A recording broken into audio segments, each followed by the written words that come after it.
A waitress? His mother shrieked. You're marrying a waitress? Cancel this wedding. I kept folding napkins. The door chimed. Isabella. The elderly man called out. I've been trying to reach you. The board approved, all 47 locations are officially yours now. His mother fainted when she learned that I wasn't just any waitress. I was about to become the owner of the second largest Italian restaurant chain in the Northeast, with a net worth that made her precious trust fund look like pocket change. But as I watched Margaret Pemberton Ashford crumple onto the imported marble floor of Bella Vista's main dining room, her Hermes purse scattering its contents across the pristine tiles, I couldn't help but think how perfectly this moment encapsulated everything wrong with my relationship with her son. The napkins I'd been folding, crisp white linen, each requiring 4 precise folds to achieve the rose shape that had become Bella Vista's signature, fluttered to the floor as I rushed to help her. Not because I particularly cared about Margaret's well-being, but because causing your future mother-in-law to crack her skull on Italian marble tends to complicate wedding planning. Don't touch me, she gasped, batting away my hands as her son James finally stopped gaping and knelt beside her. James, did you hear what that man said? All 47 locations? That's impossible. She's lying. This is some elaborate prank to humiliate our family. Salvatore Moretti, 83 years old and still commanding enough presence to fill a room, walked slowly toward us, his cane clicking against the floor with each measured step. He'd built Bella Vista from a single-family restaurant in Brooklyn to an empire spanning 3 states, and he looked at Margaret with the same expression he used when inspecting questionable produce, mild distaste mixed with professional assessment. Mrs. Pemberton Ashford, he said, his voice carrying the slight accent he'd never quite lost despite 60 years in America. I assure you, Isabella owns every share of Bella Vista as of, he checked his Rolex, 17 minutes ago. The lawyers just left. Perhaps you should sit down properly instead of sprawling on my floor. We have chairs for a reason. James helped his mother to her feet, his face a mixture of confusion and something that might have been relief. We'd been engaged for 6 months, together for 2 years, and in all that time, he'd never quite figured out how to bridge the gap between his mother's expectations and my reality. Harvard Business School hadn't prepared him for falling in love with someone who wore a uniform to work. Isabella, he said quietly, what's going on? What does Mr. Moretti mean? I looked at my fiancé, tall, handsome in that prep school way, with the kind of jaw that belonged on a yacht club billboard, and realized I'd kept this secret too long. But how do you tell someone that you're about to inherit a restaurant empire when they spent months defending you to their mother as just a waitress? When every family dinner has been peppered with Margaret's suggestions about more appropriate career paths, like real estate or charity work or, better yet, no work at all. Perhaps, Salvatore suggested, pulling out a chair with surprising gallantry, we should all sit. Isabella has a story to tell, and I have a feeling Mrs. Pemberton Ashford will need the support. The main dining room of Bella Vista was empty at 3 in the afternoon, that quiet lull between lunch service and dinner prep. Sunlight streamed through the tall windows, highlighting the dust motes dancing in the air and the shock still painted across Margaret's perfectly made-up face. She sat rigidly in her chair, her St. John suit as impeccable as her posture, watching me with the kind of suspicion usually reserved for art forgers and tax evaders. 2 years ago, I began, settling into my own chair with the ease of someone who'd spent countless hours in this room. I was finishing my MBA at Rutgers. I needed a job, any job, to pay for my mother's medical bills. Sal was hiring servers. Rutgers? Margaret interrupted, her voice sharp. You have an MBA? James shifted uncomfortably. Mom, I told you Isabella went to business school. You said she went to college. You never said. She stopped herself, lips pursing. Continue. I smiled, remembering that first day. I was terrible. Dropped 3 plates my first shift, mixed up orders, forgot to charge a table for their wine. Sal should have fired me on the spot. Instead, he asked me why someone with my education was applying for a waitressing job. Salvatore chuckled. She tried to lie, said she just liked the restaurant business. But I've been reading people for 60 years. I knew desperation when I saw it. My mother had cancer, I said simply. Good insurance from a corporate job would have taken too long. I needed money immediately. Sal hired me that day, paid me cash under the table for the first month while my paperwork went through, and gave me an advance for Mom's first treatment. Margaret's expression flickered, just for a moment, before hardening again. That's very touching, but it doesn't explain. I'm getting there, I interrupted, earning a raised eyebrow. Margaret Pemberton Ashford was not used to being interrupted, especially by the help. Sal started noticing things. Like how I reorganized the scheduling system to reduce labor costs by 12%. Or how I negotiated better rates with our linen supplier. Small things, at first. She has a gift, Salvatore said, pride evident in his voice. I built this business with sweat and intuition. Isabella sees patterns, inefficiencies, opportunities. Within 6 months, she was managing 3 locations. Within a year, she was essentially running operations for the entire chain while still wearing a server's uniform. Why? James asked, and I could hear the hurt in his voice. Why didn't you tell me? I met his eyes, seeing the man I'd fallen in love with, not the Pemberton Ashford heir, but the guy who'd spent 3 hours helping me repaint my apartment, who brought me coffee during late shifts, who'd stood up to his mother repeatedly, even if unsuccessfully. Because you were already fighting so hard to defend the waitress you fell in love with. How could I tell you I wasn't really that person? That I was playing a role while secretly running a multi-million-dollar operation? Multi-million? Margaret's voice went up an octave. Salvatore pulled out his phone, scrolling to something before sliding it across the table. Last year's revenue. $47 million across all locations. Net profit of $8.3 million. Isabella implemented new systems that increased our margins by 30% while maintaining quality. She also identified 2 underperforming locations that we converted to ghost kitchens for delivery only, tripling their revenue. I watched Margaret's face as she processed the numbers. She came from old money, the kind that multiplied quietly in trust funds and real estate holdings. But she understood business, had to maintain her position on various charity boards and social committees.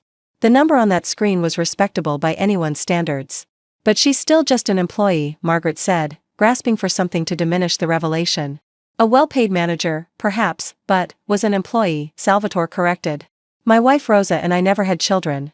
We have nieces, nephews, but none with the head for business. None with the heart for it. When Rosa died last year, I knew it was time. He looked at me with grandfatherly affection. Isabella held my hand at the funeral.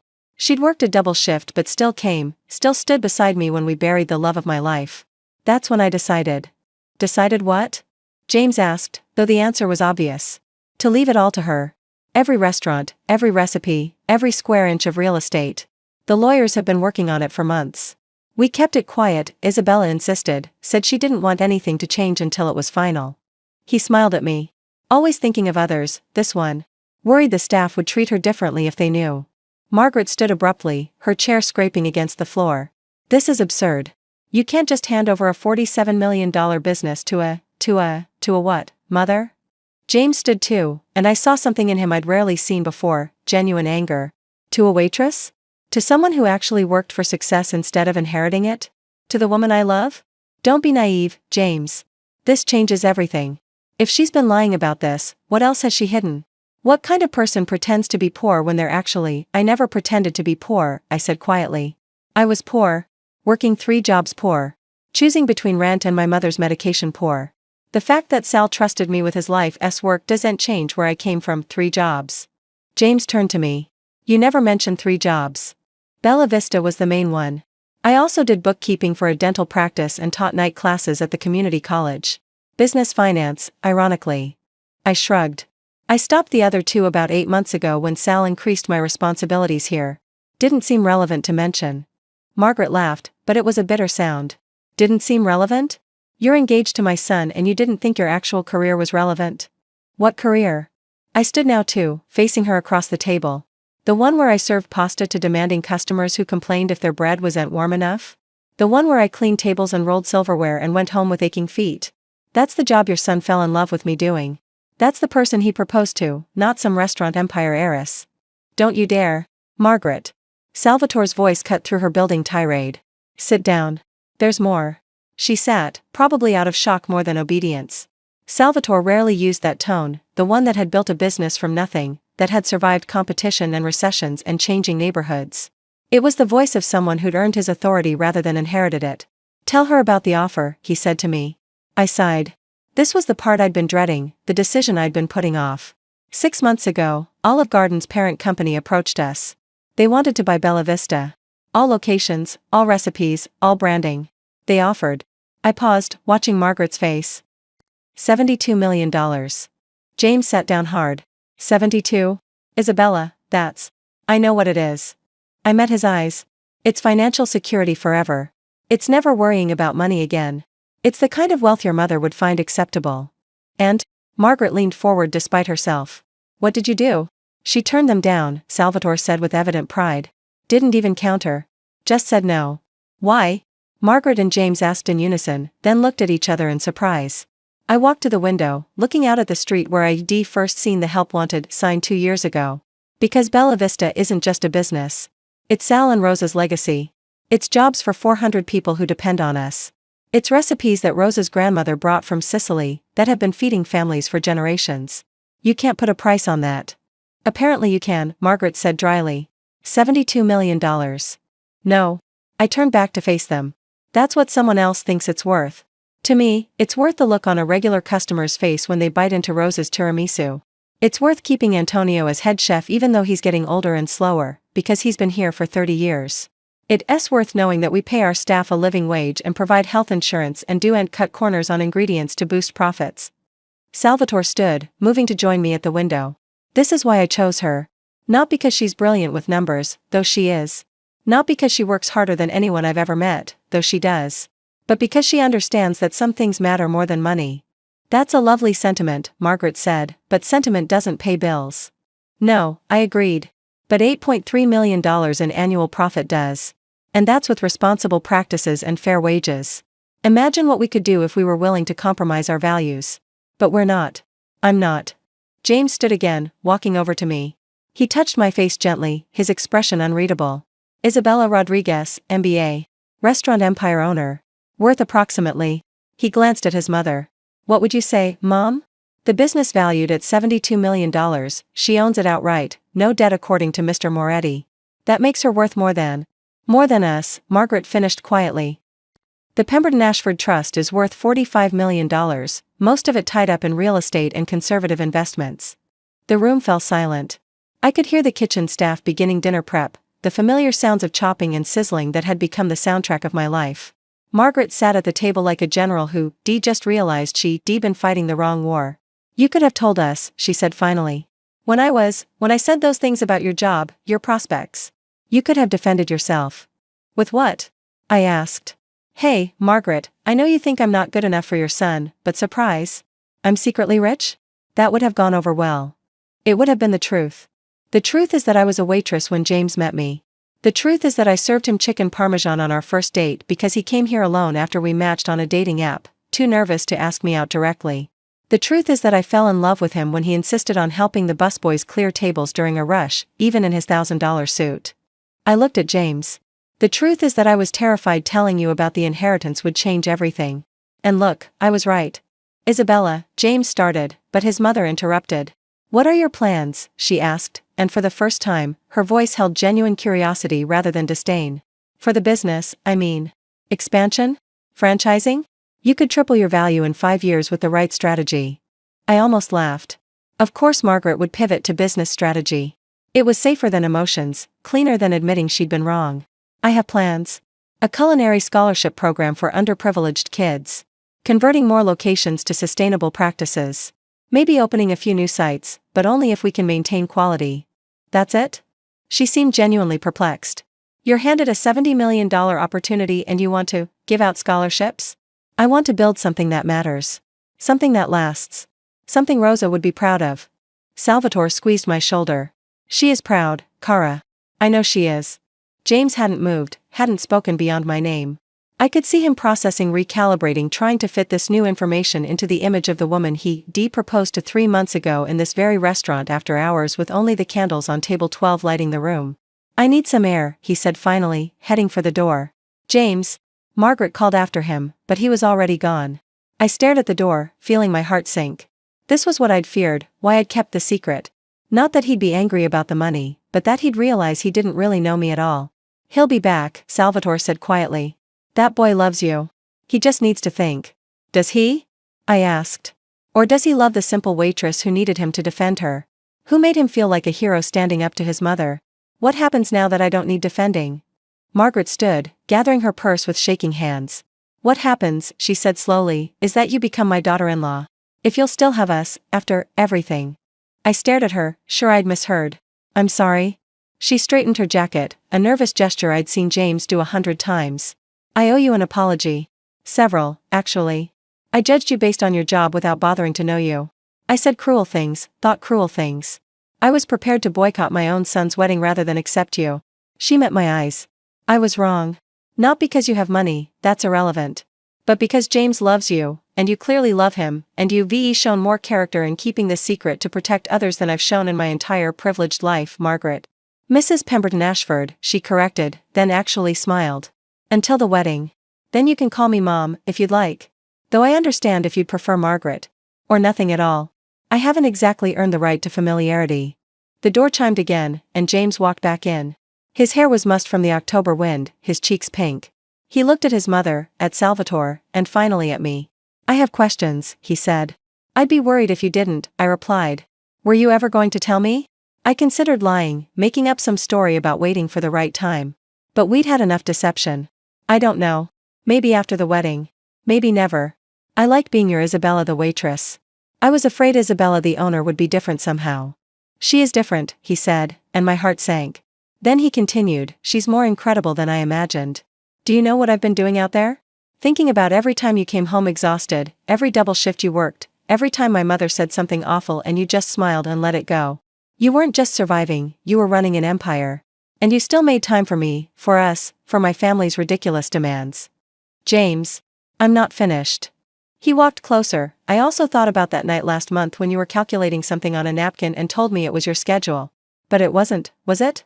You were probably figuring out profit margins or supply chain logistics or God knows what else. Seasonal menu pricing, actually, I admitted. We were switching to autumn vegetables and I needed to recalculate food costs. He laughed, the sound filling the room. Of course you were. My brilliant, secretive, empire-running fiancé. Who serves tables and folds napkins and somehow finds time to revolutionize a restaurant chain. So you're not upset? Upset? He pulled me into his arms, right there in front of his mother and Salvatore. Isabella, I'm in awe. Also a little terrified. Do you know what this means? What? I'm marrying the boss. Literally. You're going to be infinitely more successful than me. My mother will have to brag about her daughter-in-law the restaurant magnate instead of her son the investment banker. I don't mind, Margaret said, and we all turned to look at her. Bragging about you, I mean. I think I'll enjoy it, actually. Oh, you've eaten at Bella Vista? My daughter-in-law owns the entire chain. Yes, she's quite remarkable. Salvatore clapped his hands once, the sound echoing. Good. Now that's settled, we celebrate. Isabella, go to the kitchen and tell Antonio we need the good champagne. The Cristal I've been saving. Sal, that's your anniversary champagne. And what better occasion? Today, I pass my legacy to someone who understands its true value. Today, the Pemberton Ashfords learn what kind of woman their son is marrying. Today, Isabella Rodriguez stops hiding and starts owning who she is. He winked. Besides, Rosa would haunt me if I didn't celebrate properly. As I headed to the kitchen, James caught my hand. For the record, he said quietly, I fell in love with you that first night when you recommended the osso buco instead of the lobster ravioli because you said it had more heart. You were right then, and you're right now. Some things can't be measured in dollars. Your mother seems to be adjusting well to the idea, I noted, glancing back at Margaret, who was actually listening to Salvatore's story about the original Brooklyn location. She respects success, James said. But more than that, she respects people who earn it. You've earned everything, Isabella. The restaurants, the respect, and yes, even her approval. Though that last one shouldn't matter. But it does, I admitted. Not because I need it, but because you love her. She's your family. Our family, he corrected. And speaking of family, when do I meet your mother? The one you've been supporting through cancer treatment while running a restaurant empire. I smiled. Sunday dinner. Fair warning, she doesn't know about the inheritance either. She thinks I'm still just a waitress who's marrying a nice boy from Manhattan. Why haven't you told her? Because she's proud of her daughter the waitress. She tells everyone at the cancer center about how hard I work, how I never miss a shift, how I'm proof that immigrants' children can make something of themselves in America. I shrugged. I'll tell her Sunday. Maybe. Or maybe I'll wait until she's stronger. James kissed my forehead. You protect everyone, don't you?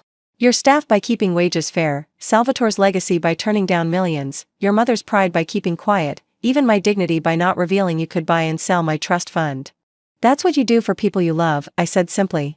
Antonio appeared in the kitchen doorway, holding the Cristal and looking confused. Isabella? Mr. Moretti says we're celebrating? But it's not his anniversary.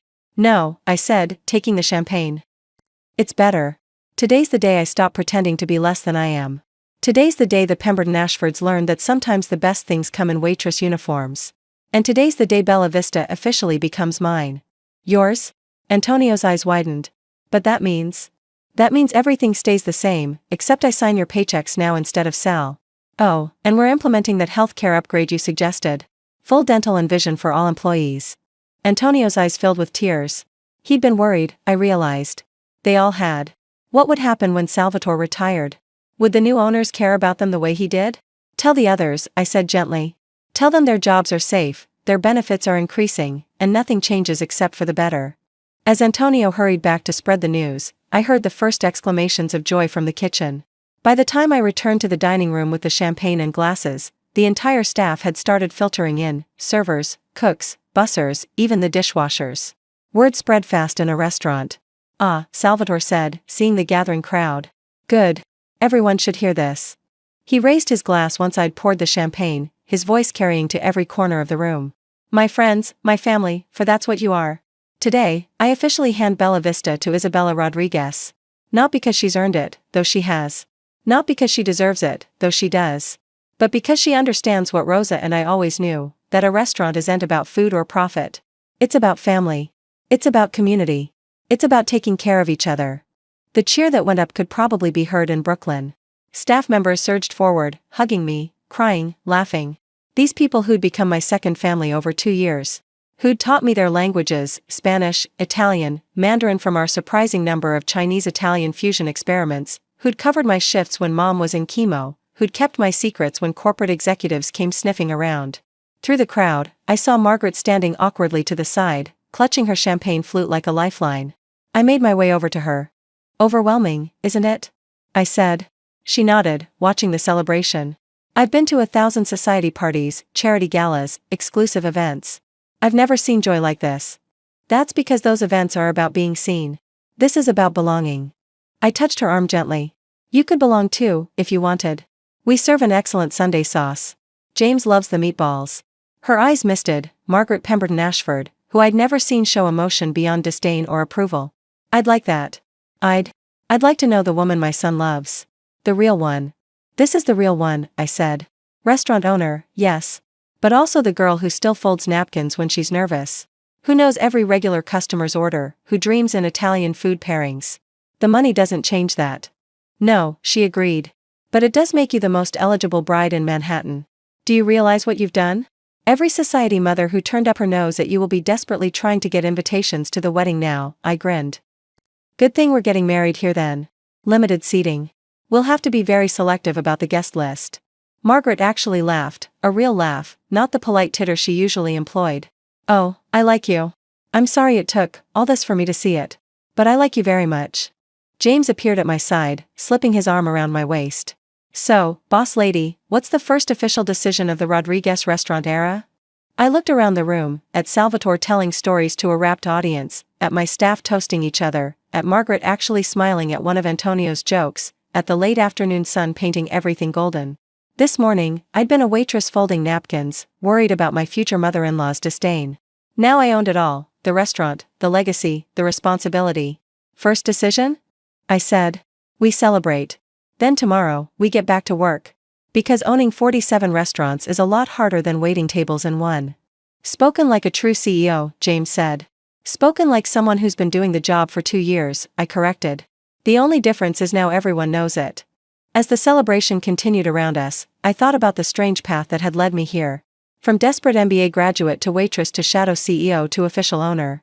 From the woman Margaret thought wasn't good enough to the one she was already planning to brag about. From keeping secrets to revealing truths. My phone buzzed, a text from my mother. Mija, are you working late again? Save some energy for Sunday dinner. I want to hear all about wedding planning. I smiled, typing back. Not working late, Mom. Just celebrating with the family. I have some news to share on Sunday. Good news? I looked at James, who was now helping Salvatore distribute champagne to the kitchen staff. At Margaret, who was actually asking our hostess about her grandchildren. At the restaurant that was now mine to protect and grow. The best news, I replied. The kind that changes everything and nothing all at once. Because that was the truth. Tomorrow, I'd still be here, still checking on customers, still making sure the bread was warm enough and the sauce was perfect. The only difference was that now everyone would know why, not because I had to, but because I chose to. Because this was my family, my legacy, my heart. And no amount of money could change that. As the sun set over Manhattan painting Bella Vista in shades of gold and amber, I raised my own glass in a silent toast to Rosa Moretti. To my mother fighting cancer with grace, to all the women who'd been dismissed as just anything.